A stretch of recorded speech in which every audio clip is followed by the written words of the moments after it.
Pada tahun 1977, terjadi sebuah keanehan pada siaran live televisi nasional di Inggris. Awalnya, malam itu berjalan normal. Warga Inggris sedang menonton siaran live berita malam dari sebuah stasiun televisi. Penyiar membacakan laporan cuaca dan politik seperti biasa. Lalu, tiba-tiba layar mulai bergetar. Suara penyiar berubah menjadi dengungan aneh. Gambarnya rusak seperti terkena gangguan sinyal. Dan setelah beberapa detik, suara lain muncul. This is the voice of Allah, representative of the Ashtar Galactic.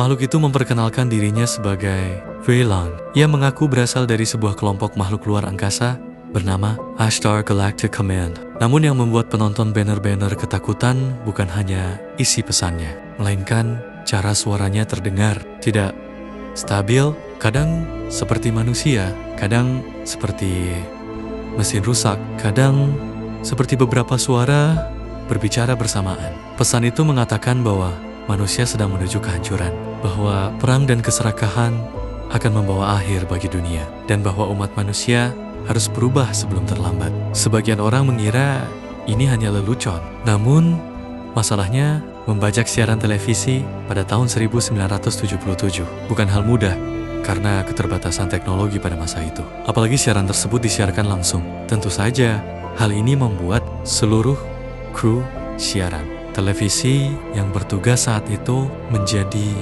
kebingungan.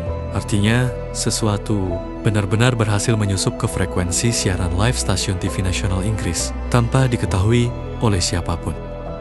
Pada keesokan harinya, polisi langsung turun tangan untuk melakukan investigasi besar-besaran. Kemungkinan sabotase ditelusuri. Teknisi, kru, dan pembawa acara berita pada malam itu diperiksa oleh pihak kepolisian. Tetapi hasilnya nihil. Tidak ada tersangka. Tidak ada satupun pihak yang bisa dicurigai. Seolah siaran aneh malam itu adalah sebuah fenomena alam yang muncul begitu saja, lalu lenyap tanpa jejak. Namun, bagian paling menyeramkan terjadi sehari setelah siaran itu selesai.